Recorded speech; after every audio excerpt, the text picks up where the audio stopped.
Hello, good morning to all of you.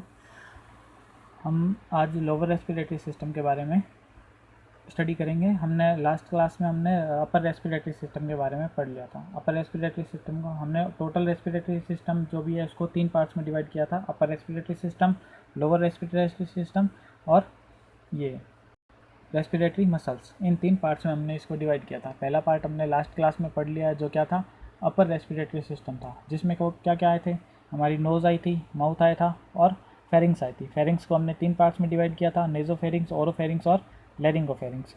इन सब के बारे में हमने जब स्टडी कर ली, तो आज हम किसके बारे में करेंगे, लोअर रेस्पिरेटरी सिस्टम, जो किससे स्टार्ट होता है, ट्रेकिया से शुरू होता है। ठीक है, ट्रेकिया,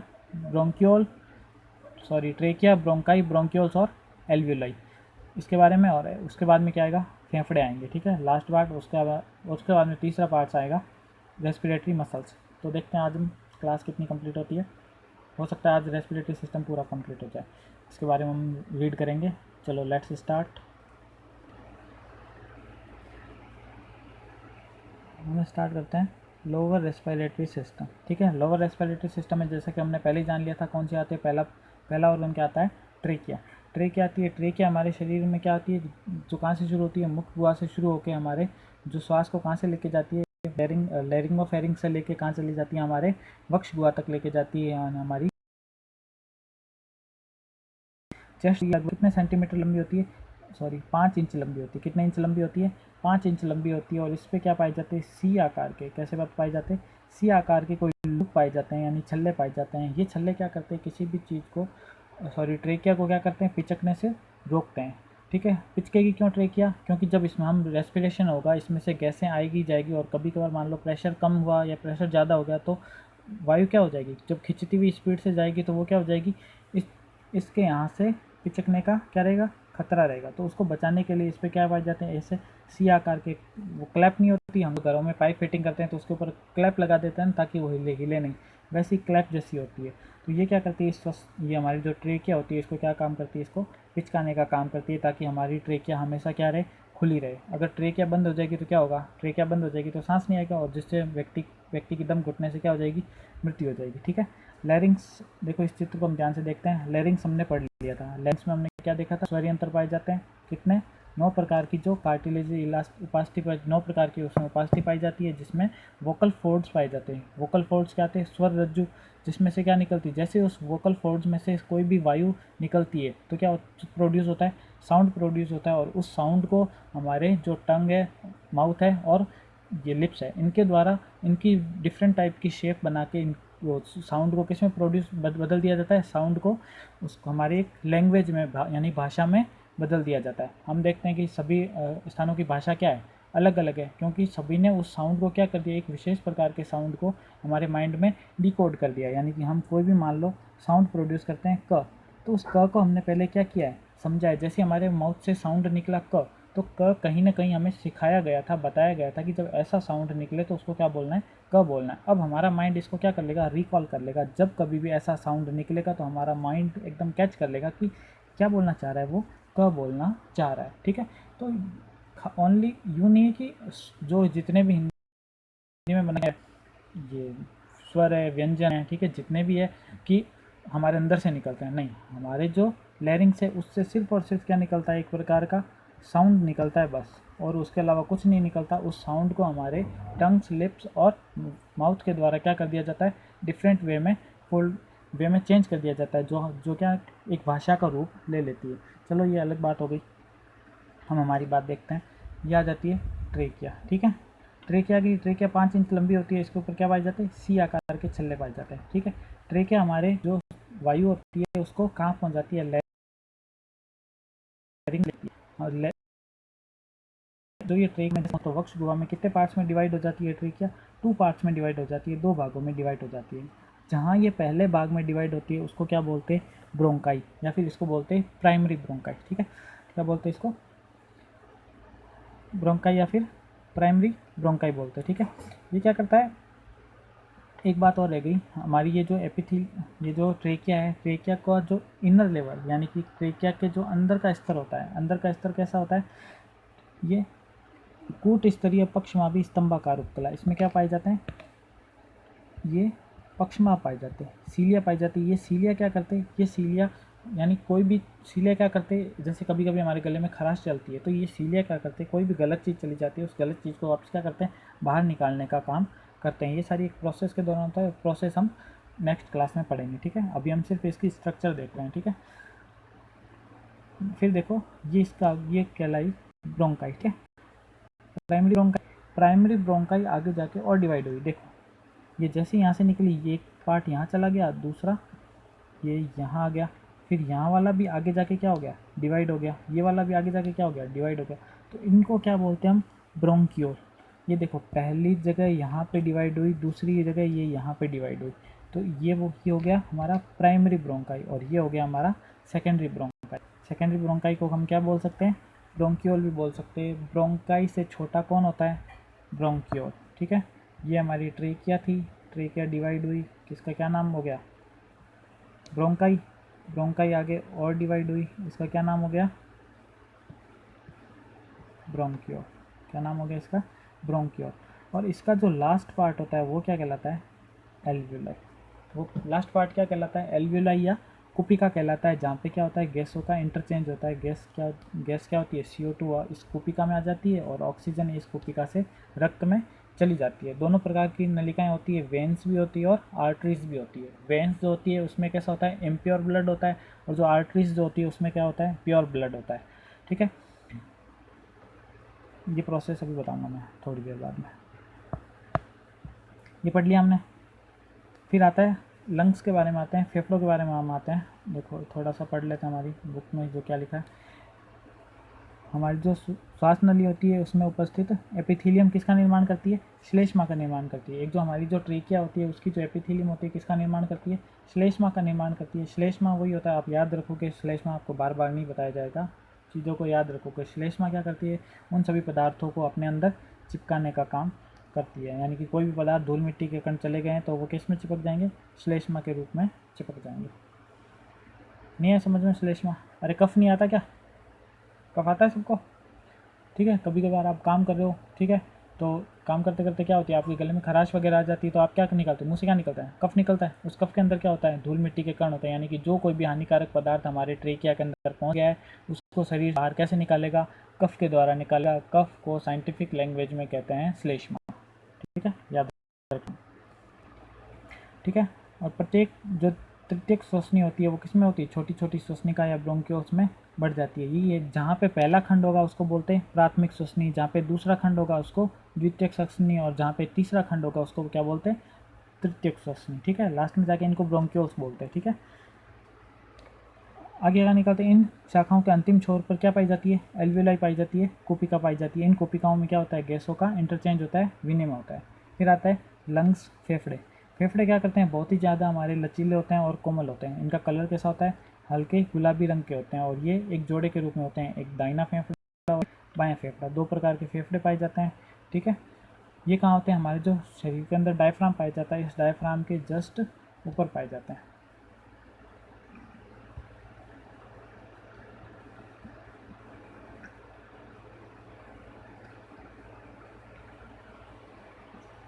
ठीक है, जो हमारी श्वास नली की शाखाएं होती है, जिसमें बताया था आपको एल्वियोलाई के पास से दोनों निकलती है, धमनियाँ और शिराएं, दोनों शाखाएं क्या करती है, दोनों निकलती है वहाँ से। देखो प्रत्येक जो हमारा फेफड़ा होता है किसका बना होता है, स्पंजी, किसका बना होता है, स्पंज का बना होता है, स्पंजी ऊतकों का बना होता है, जिसमें लगभग 30 मिलियन कुपिकाएँ पाई जाती है। कितने मिलियन, लगभग 30, फिक्स नहीं है, लगभग 30 मिलियन कुपिकाएँ पाई जाती है, ठीक है। कुपिका की संरचना कैसी होती है, कपनुमा संरचना होती है इसकी, ऐसी इस प्रकार की संरचना होती है, कपनुमा संरचना होती है कुपिका की, जिसमें क्या होता है, गैसों का इंटरचेंज होता है, ठीक है। और कुपिका की उपकला कैसी होती है, शल की उपकला होती है, ठीक है। गैसों का विनिमय होता है, यहाँ पे हो गया लास्ट पार्ट, हो गया कुपिका, ठीक है। हमारे जो फेफड़े होते हैं, देखो जो पुरुषों में फेफड़े पाए जाते हैं वो स्त्रियों की अपेक्षा क्या रहते हैं, जो मेल्स में फेफड़े पाए जाते हैं वो स्त्रियों से थोड़े क्या रहते हैं, हेवी रहते हैं, ठीक है। वो उनके काम करने की क्षमता पर डिपेंड करता है। एक ऐसा नहीं बोलते नहीं है, परंतु जनरली हम वे में हम देखते हैं तो कोई भी जो फीमेल काम करते करते क्या हो जाती है, जल्दी थक जाती है, जबकि मेल्स जल्दी थकते नहीं हैं। यही रीज़न है कि उनमें एक तो हीमोग्लोबिन की मात्रा ज़्यादा पाई जाती है, और दूसरा क्या पाया जाता है, इनके जो लंग्स होते हैं उनकी कैपेसिटी थोड़ी सी क्या होती है, हैवी होती है, भारी होती है। ठीक है, जो हमारा जो बायां फेफड़ा है ये कितने भागों में बंटा रहता है, 2 भागों में, और जो दायां फेफड़ा है वो कितने भागों में बंटा रहता है, 3 भागों में। हमारे दोनों फेफड़े पाए जाते हैं, एक बायां फेफड़ा और एक दायां फेफड़ा।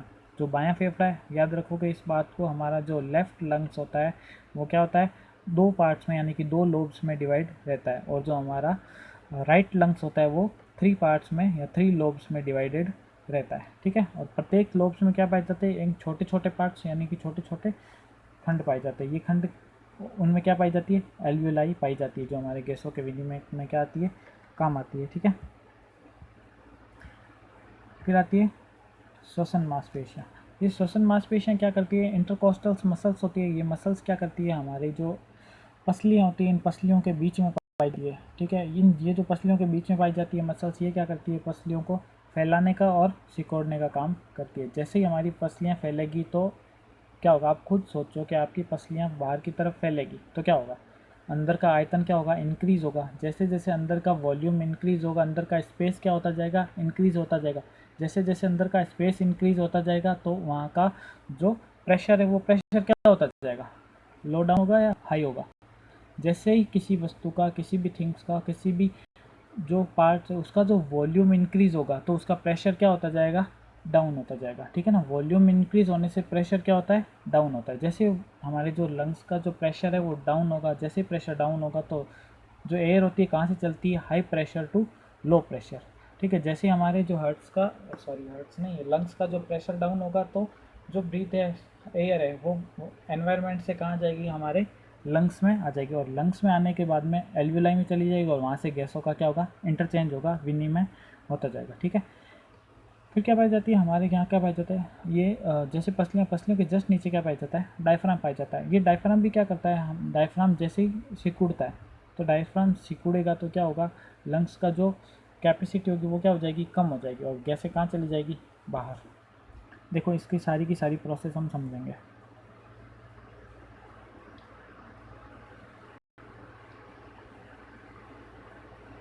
फिजियोलॉजी ऑफ रेस्पिरेशन हम क्या पढ़ रहे हैं हम, ये इंटरकोस्टल्स मसल्स आपने पढ़ ली। इंटरकोस्टल्स मसल्स पाई जाती है, ये मसल्स क्या करती है, हमारे रेस्पिरेशन में हेल्प करती है। ठीक है, अब फिजियोलॉजी ऑफ रेस्पिरेशन के हम क्या पढ़ेंगे, फिजियोलॉजी पढ़ेंगे, क्रियाविधि पढ़ेंगे।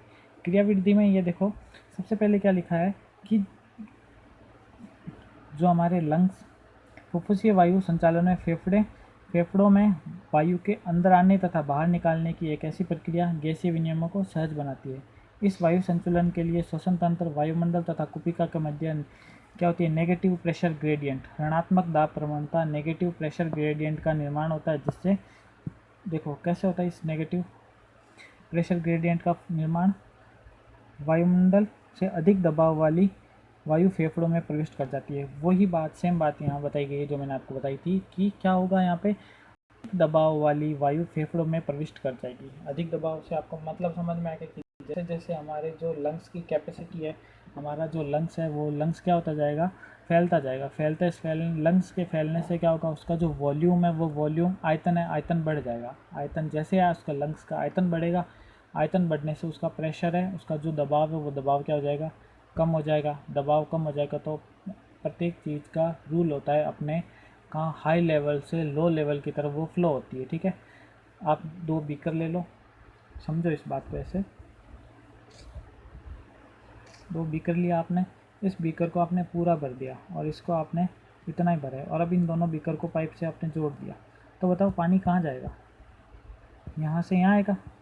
यानी कि ये पानी अपने कहाँ से है, यहाँ पे पानी ज़्यादा है, यहाँ पे पानी क्या है, कम है। यानी कि कोई भी चीज़ अपनी अधिकता से निम्नता की ओर बहती है। ठीक है, तो इसी प्रकार हमारे बाहर की तरफ वायु क्या है, ज़्यादा है। अरे एक आपके फेफड़ों में वायु और के वातावरण में वायु है, तो वायु कहाँ ज़्यादा है, वातावरण में ज़्यादा है। तो कहाँ ज़्यादा है, बाहर ज़्यादा है, और आपके फेफड़ों में क्या है, कम है। तो वायु कहाँ जाएगी, बाहर से अंदर की ओर आ जाएगी। बाहर से वायु अंदर की ओर आ गई, फेफड़ों में वायु भर गई। जैसे ही फेफड़ों में वायु भरी तो क्या होगी, फेफड़ों के अंदर क्या है, फेफड़ों के अंदर नहीं भरेगी। हकीकत बात में फेफड़ों के अंदर वायु नहीं जाएगी, वायु तो फेफड़ों तक पहुँचेगी नहीं। देखो इसको प्रोसेस है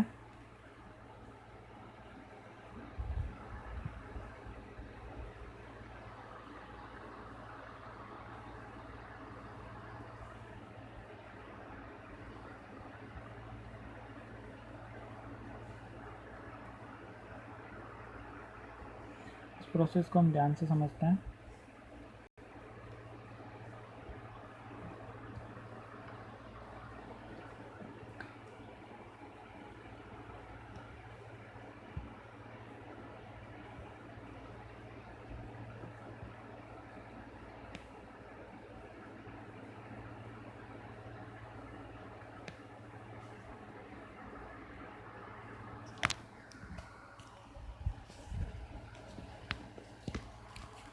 वैसे चलेगा नहीं वीडियो, देखो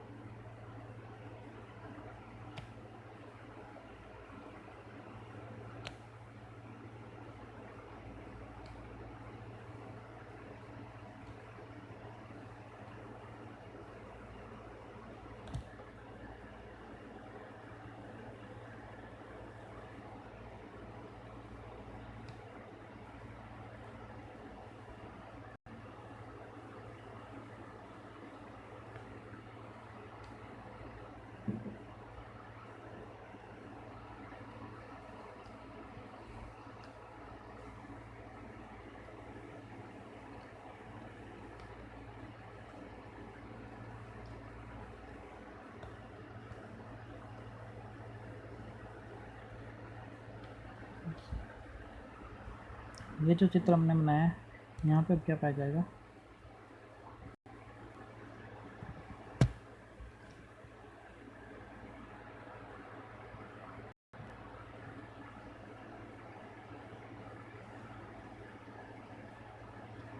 ये हमारा क्या पाया जाएगा, फेफड़ा पाया जाएगा। ठीक है, जब इसमें हम देखेंगे तो ये लास्ट में क्या पाई जाएगी, यहाँ पे एल्वियोलाई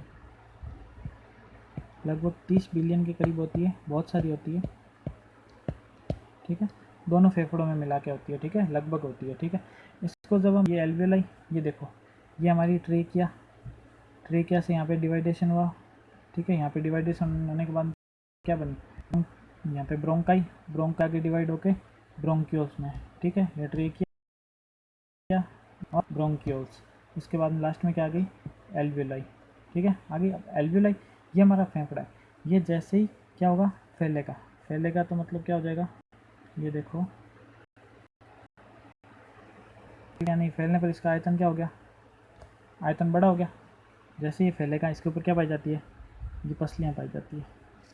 ठीक है, ये पसलियाँ क्या करेगी, इसको पकड़ के यहाँ से यहाँ तक क्या करेगी, खींचेगी बाहर की तरफ, बाहर की तरफ खींचेगी तो क्या होगा, ये फैल जाएगा। जैसे ही फैल जाएगा तो क्या होगा, बाहर से क्या आएगी, वायु, बाहर से क्या आएगी, वायु, ये बाहर से वायु, ये बाहर से वायु कहाँ आ गई, यहाँ आ गई, कहाँ गई, ट्रेकिया से होती हुई आ गई यहाँ पे, ब्रोंकाई से होती हुई आ गई ब्रोंक्यूल से होती हुई कहाँ गई, एल्वियोलाई।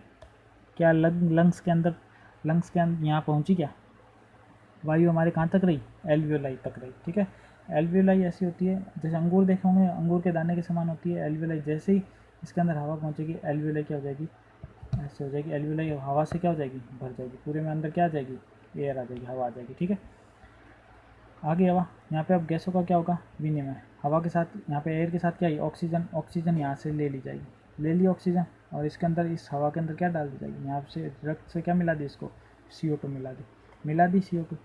जैसे ही CO2 मिली, CO2 मिलते क्या होगी, हमारी जो पेशियाँ हैं वो वापस कहाँ की तरफ दबेगी, नीचे की तरफ, कहाँ की तरफ, चारों तरफ से क्या लगाएगी, इस फेफड़े पे क्या लगाएगी, प्रेशर लगाएगी। जैसे ही इस फेफड़े पे प्रेशर लगाते ही क्या होगा, ये फेफड़ा अपनी वापस उसी स्थिति में आ जाएगा जिस स्थिति में था। अब मान लो कोई गुब्बारा है, उस गुब्बारे को आप क्या करोगे, बाहर से पिचकाओगे, जैसे ही आप उसको पिचकाओगे तो हवा कहाँ जाएगी, बाहर। जैसे ये यहाँ से पिचकेगा तो यहाँ से एल्वियोलाई के अंदर भरी हुई हवा यहाँ से होती हुई हमारे नासिका से क्या निकल जाएगी, बाहर की तरफ निकल जाएगी। तो ये सारी की सारी प्रोसेस किसके द्वारा होती है, इंटरकोस्टल्स मसल्स, और एक नीचे क्या पाया जाता है, डायफ्राम पाया जाता है। इस डायफ्राम की सहायता से होती है। हम एक बार फिर से देखते हैं इसको, ये क्या हमारा डायफ्राम, और यहाँ पे क्या पाए जाते हैं, फेफड़े पाए जाते हैं। ठीक है, इसके ऊपर हम बना देते हैं, क्या बना देते हैं, पसलियाँ बना देते हैं। बीच में हड्डी होती है जिसका नाम होता है स्टर्नम। क्या होता है, स्टर्नम होता है। इस प्रकार पसलियाँ होती है। अब दोनों प्रक्रिया एक साथ होती है। ये डायफ्राम कहाँ की तरफ गति है, ये डायफ्राम जैसे क्या होगा, संकुचित होगा। ठीक है, डायफ्राम पहले कैसा होता है, देखो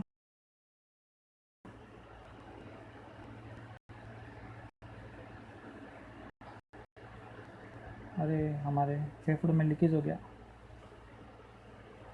देखो डायफ्राम पहले कैसा सीधा होता है। ठीक है, जैसे ही हमारे क्या करेगी इस गैस को, यानी कि फेफड़ों का, अब ये क्या है, फेफड़े फूले हुए हैं अभी। ठीक है, अब जैसे ही इसमें से इसको पिचकाना होगा तो ये डायफ्राम यहाँ से पिचकेगा। जैसे ही डायफ्राम यहाँ से पिचकेगा तो डायफ्राम का जो स्ट्रक्चर है वो कैसा हो जाएगा, ऐसा हो जाएगा। ये यहाँ से यूँ ऊपर की तरफ, ये ऊपर की तरफ उठ जाएगा तो ये कहाँ इसको धक्का मारेगा, ऊपर की तरफ धक्का मारेगा, ऊपर की तरफ। और आपको कैसे बताया था, फेफड़े क्या होते हैं, स्पंज जैसे होते हैं। फेफड़े स्पंजाकार होते हैं। जैसे स्पंज को आप दबाते हो तो वो क्या हो जाता है, पिचक जाता है। जैसे ही ऊपर बढ़ेगा, और ये जो पसलियाँ होती है ये कहाँ की तरफ गति करेगी, अंदर की तरफ। ये पसलियाँ इसको क्या देगी, अंदर की तरफ धक्का देगी। ये पसलियाँ इसको क्या करेगी, फेफड़े को अंदर की तरफ क्या देगी, धक्का देगी। जैसे ही अंदर की तरफ धक्का देगी तो इन फेफड़ों का आकार क्या हो जाएगा, चेंज हो जाएगा। ये पिचक के कैसे हो जाएंगे, छोटे हो जाएंगे। छोटे हो गए क्यों, देखो नीचे से धक्का किसने दिया, यहाँ से, इसने डायफ्राम ने इसको यहाँ से धक्का दिया, और वो साथ में किसको, किसने पिचकाया, इसने, पसलियों ने। तो इसका आकार कैसे हो गया, पिचकाएंगे तो हवा उसमें निकल जाएगी, बाहर की चली जाएगी। अब देखो ये तो हमारा हो गया कि वायु जो होती फेफड़ों से कहाँ चली गई, बाहर के वातावरण में। अब बाहर से अंदर कैसे आती है, अंदर वैसे वो आएगी। ये क्या होगा, डायफ्राम वापस कहाँ की तरफ मूवमेंट करेगा, वापस कहाँ गति करेगा, बाहर की तरफ। कहाँ गति करेगा, यहाँ बाहर। ये यहाँ से खींचेगा और ये यहाँ से खींचेगा। जब किसी पट्टे को हम यहाँ से खींचेंगे तो ये ऊपर हो रहा है वो कैसा हो जाएगा, वापस नीचे हो जाएगा, सीधा हो जाएगा। जैसे ये सीधा हो गया तो ये फिर आपने स्पंज को छोड़ दिया, छोड़ते ही वो क्या होगा, धीरे धीरे वापस फैलेगा। ये पसलियाँ क्या करेगी, इसको छोड़ देगी, रिलीज़ कर देगी, और थोड़ा बहुत क्या करेगी, इसको बाहर की तरफ खींचेगी। आप जैसे ही सांस लेते हो तो आपकी पसलियाँ कहाँ आती है, बाहर की तरफ आती है। तो ये बाहर की तरफ क्या करेगी, जैसे ये बाहर की तरफ खींचेगी तो क्या होगा, जैसे जैसे पसलियाँ फैलती जाएगी, जो लंग्स है, जो फेफड़े हैं, इनका जो वॉल्यूम है, आयतन है, वो क्या होता जाएगा, बढ़ता जाएगा। जैसे जैसे इनका वॉल्यूम बढ़ता जाएगा, इनका आयतन जैसे बढ़ेगा तो अंदर का जो स्थान क्या होगा, बढ़ जाएगा। अंदर का स्थान बढ़ने से उसका प्रेशर क्या हो जाएगा, कम। उसका दबाव क्या हो जाएगा, कम। दबाव कम हो जाएगा तो क्या होगा, बाहर की जो गैसें होती है वो कहाँ चली जाएगी, इसके अंदर चली जाएगी। ये अंदर चली जाएगी और फिर एल्वियोलाई में जाएगी। ऐसे एल्वियोलाई में क्या होगा, गैसों का आदान प्रदान हो जाएगा। गैसों का आदान प्रदान आपके 12th क्लास में कि एल्वियोलाई का दिखाया गया कि कैसे गैसों का आदान प्रदान होता है। ठीक है, बताएं। चलो ये क्लास 10th को ना लेकर थोड़ी सी हाई क्लास है, तो देख लेते हैं। चलो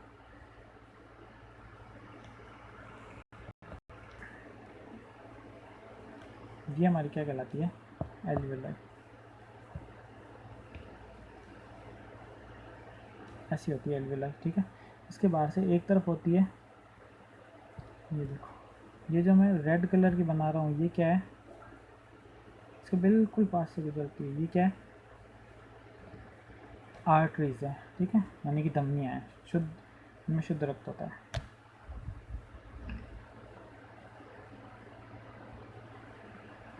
पर लंग्स के पास क्या आर्टरीज और वेन दोनों का कोई डेफिनेशन होगी क्या, देखो देखते हैं।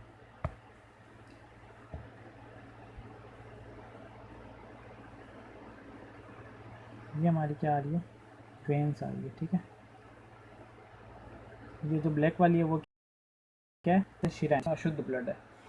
अब एक बात बताओ, यहाँ पे ब्लड का शुद्धिकरण तो यहीं हो रहा है, ऑक्सीजन मिल रही है, तो यहाँ पे ये आर्टरी देने की क्या जरूरत है, धमनी बनाने की क्या जरूरत है। अरे भाई एल्वियोलाई भी तो काम कर रही है, इसको भी तो पर शरीर की प्रत्येक कोशिका को काम करने के लिए ऊर्जा चाहिए। ऊर्जा कहाँ से मिलेगी, ऊर्जा रक्त से मिलेगी। रक्त से ग्लूकोज आएगा और ऑक्सीजन आएगा, और ग्लूकोज जलेगा तो बनेगी ऊर्जा। एल्वियोलाई को ऊर्जा चाहिए। वो देने के लिए होती है। देखो अब यहाँ से आएगा इम्प्योर ब्लड, यहाँ से मान लो कहीं भी कोशिकाओं से क्या आ रहा है, अशुद्ध ब्लड आ रहा है, जिसमें क्या मिली हुई है, CO2 मिली हुई है CO2। अब जैसे ही इस कुपिका के पास पहुँचेगी ये CO2 किस में डाल दी जाएगी, कुपिका में डाल दी, कुपिका में CO2। यहाँ तक आते आते सारी CO2 किस में डाल दी, कुपिका में। और क्या आ गई, ऑक्सीजन किस में आ गई, इसमें आ गई ऑक्सीजन। यानी यहाँ पे इसमें पहले कैसा था, यहाँ तक जो भी था, यहाँ तक इसका ब्लड कैसा था, अशुद्ध। ठीक है, ये जो ब्लू कलर का है, अशुद्ध ब्लड का कलर हल्का सा ब्लू या हरा जैसा हरा होता है। ठीक है, जैसे ही यहाँ से अशुद्ध ब्लड आएगा, अशुद्ध ब्लड का कहने का मतलब इसमें CO2 होगी, CO2 है कुपिका में डाल दी जाएगी, और कुपिका से यहाँ से ऑक्सीजन इसमें डाल दी जाएगी। ठीक है, ऑक्सीजन जैसे डालेगी यहाँ से ऑक्सीजन, ब्लड कैसा हो जाएगा, अब शुद्ध हो जाएगा। कैसा हो जाएगा, शुद्ध हो जाएगा ब्लड। कैसा हो जाएगा, शुद्ध। यानी कि इसमें अब क्या मिल गया, ऑक्सीजन। अब ये ब्लड यहाँ से किसको जाएगा, कोशिकाओं में जाएगा। कोशिका जो भी कोशिका काम करती है उस कोशिकाओं को क्या मिलेगा, ऑक्सीजन मिल गया। साथ में क्या मिल गया इसको, ग्लूकोज। ऑक्सीजन मिल गया, ग्लूकोज मिल गया, और ग्लूकोज का क्या ATP बनेगी। ATP का यूज़ ले लेंगे, और ATP के साथ में क्या बनेगी, CO2। क्या बनेगी, ब्लूइश कलर की होती है वो क्या बनेगी, CO2। CO2 कहाँ से आएगी, यहाँ से वापस आएगी, CO2 प्योर होती जाएगी, ऑक्सीजन मिलती है। तो ये सारा चक्र क्या है, चलता रहता है, और लगातार हमारे रक्त को क्या मिलती जाती है, ऑक्सीजन मिलती जाती है। आगे बात समझ में, ये कोर्स में नहीं है, ठीक है ना, एक्स्ट्रा है थोड़ा। देखो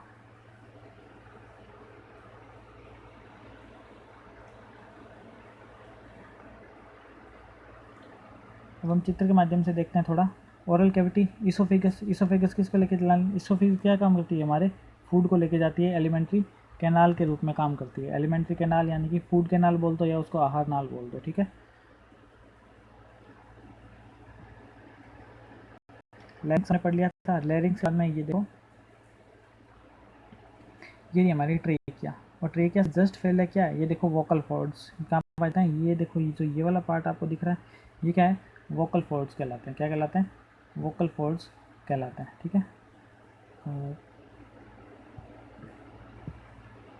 ये वाला पार्ट, ये जो दिख रहा है, दिखाई दे रहा है आपको, ये क्या है, वोकल फोर्ड्स कहलाते हैं। ठीक है, ये दिख रहे हैं फोल्ड्स आपको गहरे कलर के, ये वोकल फोर्ड्स के जैसे जैसे नीचे आएंगे, ये देखो आपका इंटरनल स्ट्रक्चर दिख रही है, ये सी आकार के छल्ले दिख रहे हैं। ये जो व्हाइट कलर की पट्टी दिख रही है, व्हाइट कलर की पट्टी ने ट्रेकिया को क्या कर रखा है, पूरा बंद कर रखा है, पूरा क्या कर रखा है, सी आकार के दिख रही है छल्ले, इसने क्या कर रखा है, इस ट्रेकिया को पूरा पकड़ रखा है। ये क्या पाए जाते हैं, ये कार्टिलेज है, पासती है, ये वोकल कॉर्ड है, और वोकल कॉर्ड के बाद में ये देखो हमारे जो गले के बाहर की तरफ निकला रहता है, एपिग्लोटिस, सॉरी ये जो कंठमणि है, ये इसके ऊपर क्या रहता है, एपिग्लोटिस। एक मिनट होगा, ये रहा एपिग्लोटिस। ये जो है, ये क्या है, ये देखो दिख रहा है, ये देखो दिख रहा है एपिग्लोटिस। ये क्या काम करता है, हमारे भोजन को आने से क्या करता है, रोकता है, भोजन को श्वास नली में आने देने से क्या करता है, रोकता है।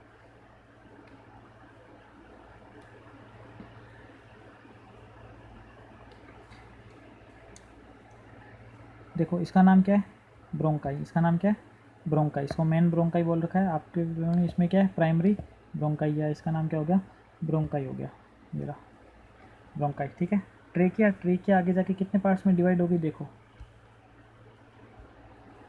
ट्रेकिया देखो कितने पार्ट्स में डिवाइड होगी, एक ये रहा और एक ये रहा, दो पार्ट्स में डिवाइड होगी। इसको क्या बोलते हैं, ब्रोंकाई बोलते हैं। ठीक है, ब्रोंकाई आगे जाके कितने पार्ट्स में डिवाइड होगी, ये देखो ट्रेकिया, ये ट्रेकिया यहाँ से डिवाइड हुई ब्रोंकाई में, ब्रोंकाई से आगे जाके ये देखो यहाँ पे, फिर यहाँ पे, फिर और आगे छोटे पार्ट्स में डिवाइड हो गई। तो इन्हें हम क्या बोलते हैं, ब्रोंक्यूल्स। क्या बोलते हैं, ब्रोंक्यूल्स। तो ये देखो जैसा कि मैंने बताया था, हमारे जो राइट लंग्स होता है, यानी हमारा दाहिना फेफड़ा होता है, मैंने क्या बताया था, कितने पार्ट्स में डिवाइड रहता है, 3 पार्ट्स में। देखो यहाँ साफ साफ दिखेगा आपको, ये देखो ये दरार दिख रही है,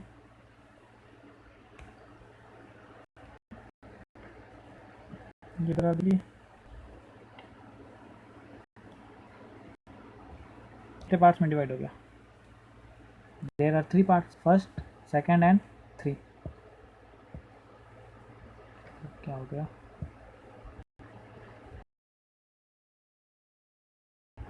फर्स्ट, ये वाला फर्स्ट पार्ट, सेकंड पार्ट, और ये थर्ड पार्ट। हमारा जो राइट ऊपर वाले पार्ट को हम बोलते हैं सुपीरियर पोर्शन, ये छोड़ो, ठीक है। ये वाला सुपीरियर लोब, ये मिडिल लोब और ये इंफीरियर लोब, ठीक है, 3 पार्ट्स। और जो आपको बताया था कि जो हमारा लेफ्ट लंग्स होता है, लेफ्ट लंग्स कितने पार्ट्स में डिवाइड है, यहीं पे डिवाइड जाती है 5, ये पहला पार्ट और ये दूसरा पार्ट, ठीक है। ये खड्डा सा क्या है, ये है कार्डियक नोच। क्या है? कार्डियक नोच, यानी कि हमारे यहाँ पे क्या रहता है, ये हार्ट स्थित होता है। क्या स्थित होता है? हार्ट 4 चैम्बर्ड होता है। यहाँ पे हमारा क्या होता है, मुट्ठी के संरचना का क्या रहता है, यहाँ पे हृदय रहता है, हार्ट रहता है, ठीक है। जो आपको बताई थी जो स्ट्रक्चर डायफ्राम, वो डायफ्राम ये रहा। ये डायफ्राम क्या करता है, हमारे पे इनको संकुचित करने का। ये अब ये देखो, यहाँ से खींचेगा और यहाँ से खींचेगा, तो जैसे ही यहाँ से खींचेगा तो ये यहाँ वाला पार्ट क्या आ जाएगा, नीचे। नीचे आएगा तो फेफड़े को यहाँ जगह मिल गई, तो ये क्या करेगा, आकार में क्या हो जाएंगे, ये बढ़ जाएंगे। आकार में जैसे बढ़ जाएंगे तो इसके अंदर क्या आ जाएगी, वायु। जैसे ये वापस यहाँ से पिचकेगा और यहाँ से पिचकेगा तो ये कहाँ हो जाएगा, ऐसे ऊपर की तरफ जाएगा। कहाँ जाएगा, यूँ ऊपर की तरफ जाएगा। ऊपर की तरफ जाएगा तो ये क्या होगा, फेफड़ों को दबाएगा, फेफड़ों का आकार क्या हो जाएगा, छोटा, और वायु क्या हो जाएगी, बाहर निकल जाएगी, ठीक है। ये वाली प्रोसेस इसमें चलती है, ठीक है। उसके बाद में ब्रोंक्यूल्स, ब्रोंक्यूल्स को हमने लास्ट पार्ट देखा था। लास्ट पार्ट में पाई जाती है एल्वियोलाई। एल्वियोलाई को जब हम जूम करके देखते हैं तो हमारे पास कुछ ऐसी संरचना दिखती है। ये एल्वियोलाई, ये दोनों प्रकार की दिख रही है आपको।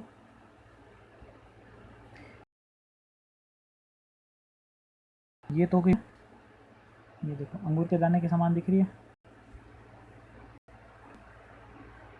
देखो क्या कहती है, एल्वियोलर सैक। इसको क्या बोलते हैं, छोड़ो आप, एल्वियोलर सैक रहने दो। ये क्या है, एल्वियोलाई है। ये क्या है, एल्वियोलाई। एल्वियोलाई को जब हम देखते हैं, इसको यहाँ से हम इसको कट करके देखते हैं तो अंदर से हमें कैसी दिखती है, इस प्रकार दिखती है। देखो देखो इस रचना को आप गौर से देखना। मैं ब्लू पेन ले लेता हूँ। ये देखो यहाँ से ब्लड कैसा आ रहा है, इम्प्योर ब्लड आ रहा है। देखो यहाँ से जो प्योर ब्लड गया, शुद्ध ब्लड गया, वो शुद्ध ब्लड कहाँ मिल गया, इनको एल्वियोलाई को मिल गया। यहाँ से आया अशुद्ध ब्लड आया, यहाँ से जैसे ही देखो एल्वियोलाई के पास पहुँचा, धीरे धीरे इसका कलर क्या होने लग गया, चेंज होने लग गया। देखो गौर से, जैसे ही ब्लड यहाँ एल्वियोलाई के पास पहुँचा, यहाँ तक एल्वियोलाई नहीं थी, एल्वियोलाई यहाँ से स्टार्ट हो रही है। जैसे ही ब्लड यहाँ पहुँचा, धीरे धीरे इसका कलर देखो, यहाँ ब्लू, यहाँ इसका क्या हो गया, हल्का ब्लू, ठीक है। ये दूसरी है, ये देखो ब्लू, फिर यहाँ इसका क्या हो गया, हल्का ब्लू, फिर हल्का हल्का क्या आ गया, रेड आ गया। यानी यहाँ से इसका क्या संकेत है कि यहाँ से CO2 यहाँ पे डाल दी गई है और ऑक्सीजन यहाँ पे क्या कर दी गई है, धीरे धीरे ऑक्सीजन ऐड कर दी। यहाँ ऑक्सीजन ऐड हो गई, यहाँ ऑक्सीजन ऐड हो गई, यानी कि जुड़ गई, ठीक है। यहाँ देखो ऑक्सीजन क्या हो गई, इसको पूरी रूप से ऑक्सीजन मिल गई, तो ये क्या ब्लड कैसा हो गया, शुद्ध हो गया। यहाँ देखो,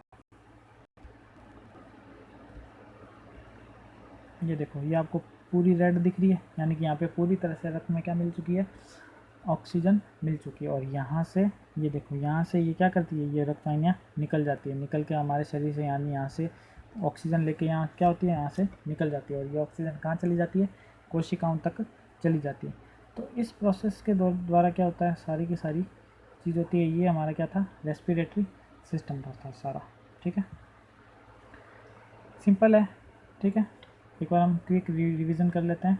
हमने सबसे पहले क्या पढ़ा, अपर रेस्पिरेटरी सिस्टम जो यहाँ तक था, ठीक है, जिसमें क्या आया था, नोज़ आया था, फेरिंग्स आया था, माउथ आया था और लैरिंग्स आया था, ठीक है।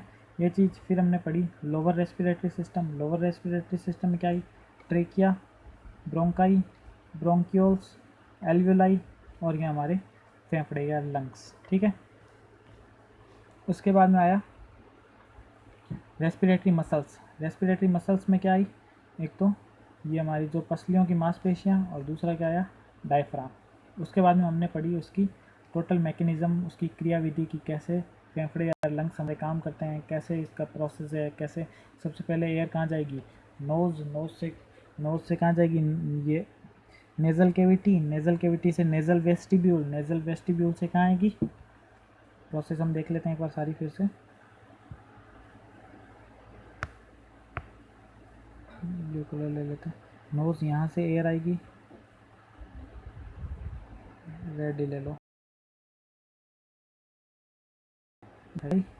नोज़ से आते हुए कहाँ चली गई, नेज़ल कैविटी, नेज़ल कैविटी से नेज़ल नोच, नेज़ल नोच से नेज़ल वेस्टिब्यूल, नेज़ल वेस्टिब्यूल से क्या आ गई यहाँ से नेज़ोफेरिंग्स, नेज़ोफेरिंग्स से धीरे धीरे कहाँ आई ओरोफेरिंग्स, ओरोफेरिंग्स से होते हुए क्या आई यहाँ ये देखो लैरिंग्स आ गया, लैरिंगोफेरिंग्स, लैरिंग्स से होते हुए कहाँ चली जाए यहाँ ट्रेकिया में, लैरिंग्स से होती स्वरी यंत्र से होती हुई कहाँ तक जाएगी ट्रेकिया में, आगे हमारे पास वायु ट्रेकिया में, वायु ट्रेकिया से जैसे आएगी ट्रेकिया कितने भागों में बच जाएगी, 2 पार्ट्स में डिवाइड हो जाएगी, उनको क्या बोलते हैं हम ब्रोंकाई, क्या बोलते हैं ब्रोंकाई। इस इन हवा अब एयर कहाँ जाएगी ब्रोंकाई में, ब्रोंकाई से आगे बढ़ के एयर कहाँ चली जाएगी ब्रोंकियोल्स में,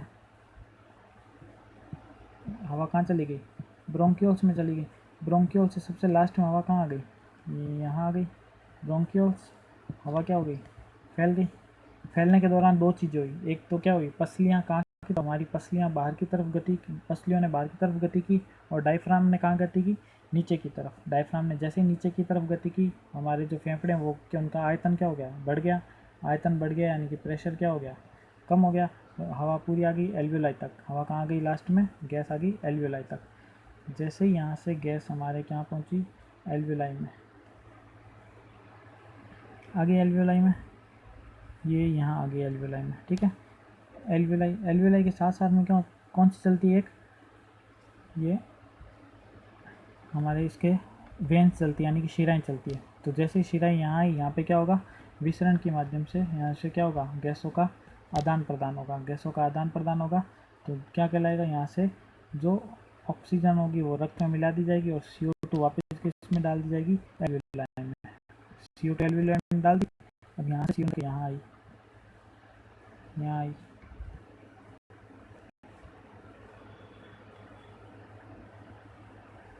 ब्लैक वाली ले लो, ये CO2 यहाँ से आ रही है, यहाँ से आ रही है, यहाँ की ये बाहर नहीं होती ये अंदर ही होता है, ठीक है बड़ा करके आपको अलग दिखाया है इसलिए, यहाँ यहाँ से भी क्या मिल गई इसको सारी जगहों से क्या इकट्ठी हो गई CO2, यहाँ से भी क्या आएगी CO2 इकट्ठी हो गई, इकट्ठी होती क्या होगी ये डायफ्राम यूँ गति करेगा ऊपर तरफ इसको धक्का देगा और पसलियाँ कहाँ इसको धक्का देगी नीचे की तरफ धक्का देगी, पसलियाँ जैसे इसको नीचे की तरफ धक्का देगी तो ये फेफड़े क्या हो जाएंगे पिचक जाएंगे, जैसे गुब्बारा पिचकता है तो यहाँ का प्रेशर क्या हो जाएगा कोई बात,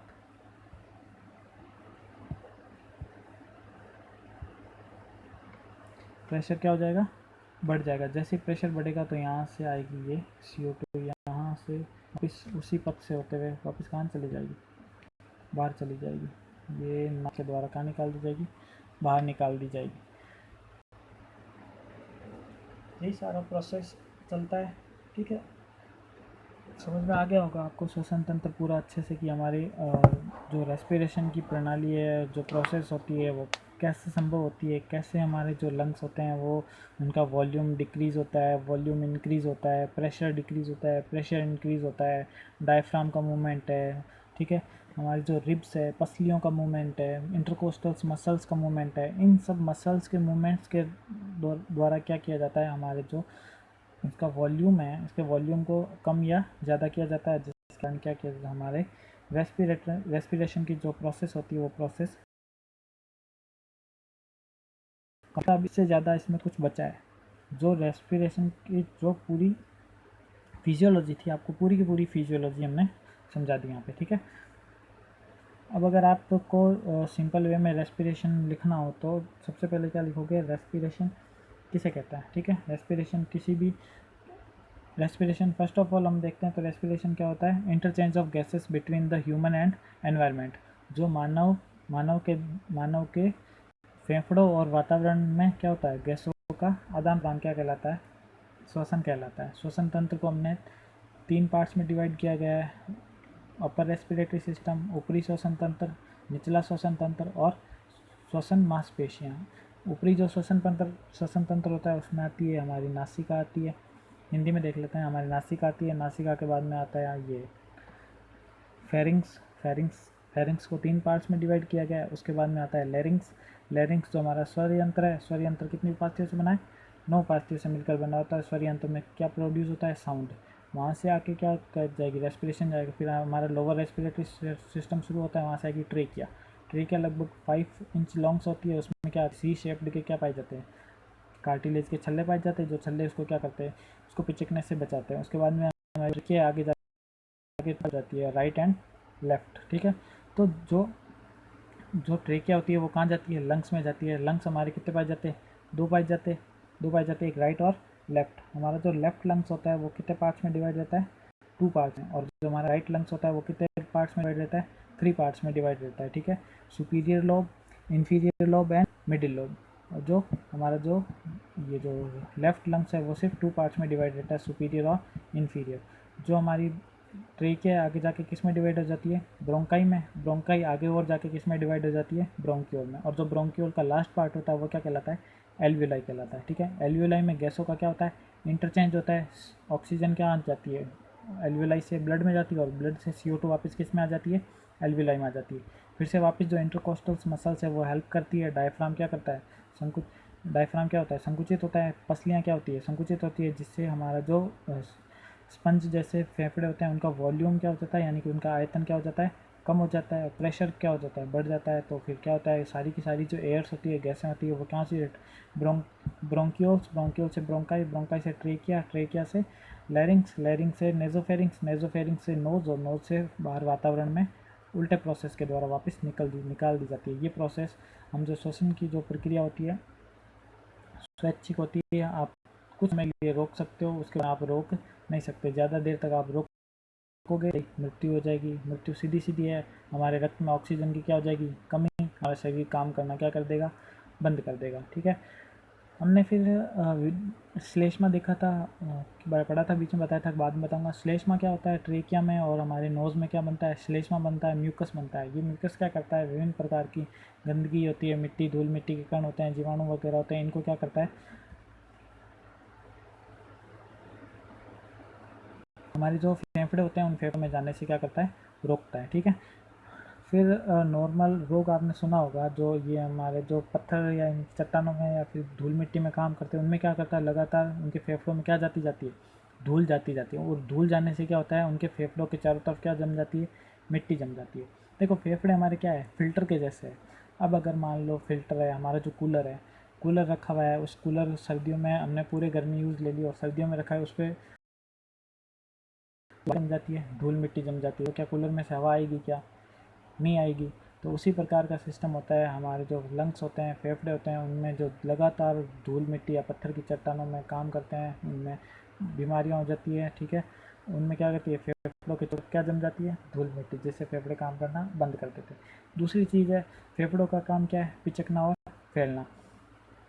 जो ये स्मोकिंग करते हैं, जो धूम्रपान करते हैं, सिगरेट, बीड़ी वगैरह ये सब जो पीते हैं, इनमें क्या होता है, जो धुआं होता है वो धुआं जाके क्या हो जाता है, इन फेफड़ों में जम जाता है। और धीरे धीरे धुआं जमते जमते ये फेफड़े कैसे हो जाते हैं, कठोर हो जाते हैं। आपने बसें देखी होगी, बसों के अंदर क्या होता है, धीरे धीरे जो स्पंज होता है, उन सीटें होती हैं, उनमें धीरे धीरे क्या जमती रहती है, मिट्टी। मिट्टी जमने से वो स्पंज कैसा हो जाता है, कठोर हो जाता है, हार्ड हो जाता है, फिर वो ना फैलता है ना पिचकता है, ठीक है। तो संकुचित होगा ना फैलेगा, तो उस स्थिति में क्या होगा, जैसे जैसे हमारे फेफड़ों में धुआं जमता रहेगा, वैसे वैसे हमारे फेफड़े क्या होते जाएंगे, कठोर होते जाएंगे, और उसका फैलना और पिचकना क्या हो जाएगा, बंद हो जाएगा, जिसके कारण व्यक्ति क्या हो जाता है, व्यक्ति की मृत्यु हो जाती है। तो हमें धूम्रपान से दूर रहना चाहिए, हमारे फेफड़ों की क्या रखनी चाहिए, स्वच्छता। स्वच्छता यूँ रखनी चाहिए, हमें सुबह सुबह मॉर्निंग वॉक के लिए जाना चाहिए, शुद्ध वायु लेनी चाहिए। मॉर्निंग की जो एयर होती है वो क्या होती है, रात के समय क्या होता है, सारे के सारे जो व्हीकल क्या होती है बंद होती है, तो सारी एयर कैसी होती है, प्योर होती है। तो इन सब बातों का, ठीक है। तो कोई भी आप काम करते हो घर में सफाई वगैरह का, तो हमें नाक का विशेष ध्यान रखना चाहिए, ताकि धूल मिट्टी के कण हमारे नाक में ना जाए, ठीक है। तो ये हमारा इतना सा चैप्टर था। होप सो आपको ये टॉपिक समझ में आया होगा। अगर आपको इससे रिलेटेड कोई भी दिक्कत आए, कहीं भी कोई क्वेश्चन क्रिएट हो या फिर कोई चीज़ ना समझ में आई हो, तो फिर आप क्या करोगे, डिस्क्रिप्शन में दिए अनुसार हम हमें मेल कर सकते हो। जो नंबर है उन नंबर पे आप मैसेज करके ग्रुप्स में आप पूछ सकते हो, ठीक है। चलो क्लास एंड करते हैं, बहुत ज़्यादा दिमाग खा लिया आपका।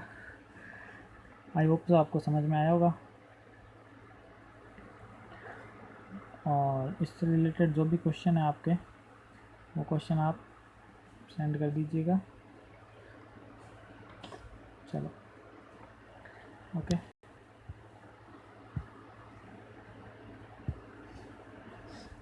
और होप सो अपनी स्टडी पे ध्यान दीजिए, स्टडी बहुत इम्पोर्टेंट के लिए, ठीक है। कोरोना चलता रहेगा, और stay with Jeet. Okay bye.